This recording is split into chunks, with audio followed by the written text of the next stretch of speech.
वाह बेटा वाह, शाबाश, तुमने बहुत अच्छे से दिल लगा के पढ़ा है। I am very happy for you. Yes बेटा। लेकिन पापा फिर भी मैं आपकी उम्मीदों पे पूरा खरा नहीं हो पाया पापा। अरे नहीं नहीं नहीं बेटा, ऐसे नहीं सोचना, मैं हमेशा तुम्हारे साथ हूँ। जी पापा। तुम पास हो गए और क्या चाहिए हमें। लेकिन बेटा अब मेरी कमर टूटती जा रही है। मैंने तुम्हें बहुत मुश्किलों से इंटर तक की पढ़ाई करवाई है मुकम्मल। पापा ये सब मेरी गलतियां, मैं एक अच्छा बेटा नहीं बन सका जो आप डिजर्व करते हैं। नहीं पापा नहीं, मुझे बहुत अफसोस है, मैं इस स्कैम एजुकेशन सिस्टम की वजह से कुछ नहीं कर पाया। आपने मेरे 2 साल की फीस ही सिर्फ 3 लाख दे दी है और मैं जिसने आपको कभी समझा ही नहीं। पापा मुझे माफ कर दें। अरे नहीं बेटा, ऐसी कोई बात नहीं है। जब तक मैं हूँ तो तुम डरते क्यों हो। आपको पता है पापा, स्कूल लेवल में एक बच्चे की फीस 8,000 से शुरू होती है और 20,000 तक जाती है। 8,000 के हिसाब से आप एक बच्चे का लगाएं साल का 96,000, 20,000 के हिसाब से लगाएं तो 2,40,000 बनता है एक साल का एक बच्चे का। आपको पता है मेरा एक स्कूल फ्रेंड था, बहुत अच्छा था, बहुत इंटेलिजेंट बच्चा था।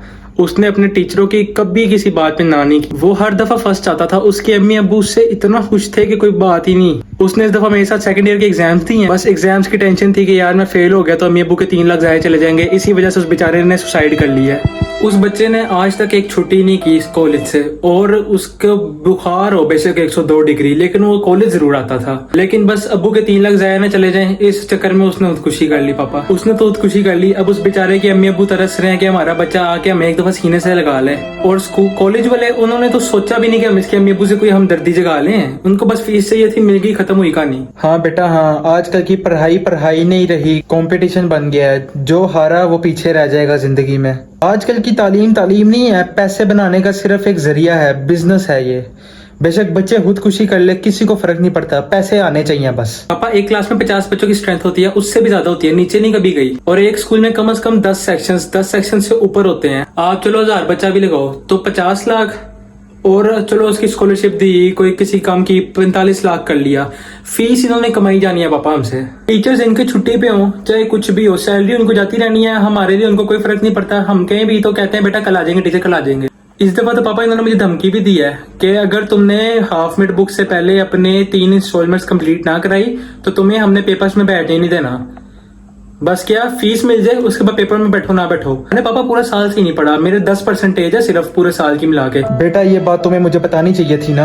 पापा हर साल यही धमकी देते थे और इन्होंने मुझे अब रोल नंबर स्लिप दे दिया बड़े आराम से कि बस फीस मिल गई है, रोल नंबर स्लिप लो, दफा हो बस। आपको एक दफा भी उनकी कॉल आई है कि आपके बच्चे का रिजल्ट बहुत डाउन है, वो फेल हो सकता है? नहीं बेटा, वो तो सिर्फ फीस के लिए कॉल करते थे, वरना उन्होंने कभी जिंदगी में मुझे कॉल नहीं की। बस उनको चाहिए पैसे और उनको हमारे रिजल्ट से कोई फर्क नहीं पड़ता, बस पैसे उनको आने चाहिए। वही ना, इन लोगों ने पढ़ाई को स्कैम बना दिया। मुझे सख्त उलझन है ऐसे लोगों से। पता नहीं हमारी कौम कहाँ जा रही है।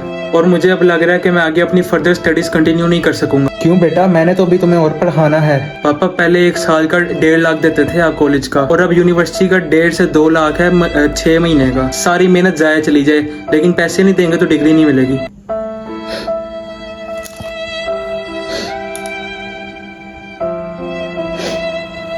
बेटा तुम परेशान ना हो, मैं अपनी गाँव वाली जमीन बेच के तुम्हें पढ़ाऊंगा, लेकिन तुम्हारी पढ़ाई जरूर हम कंप्लीट करेंगे। तुमने परेशान नहीं होना बेटा। नहीं पापा नहीं, आपने अपनी सारी जमीनें बेच बेच के मुझे पढ़ाया, लेकिन अब नहीं पापा।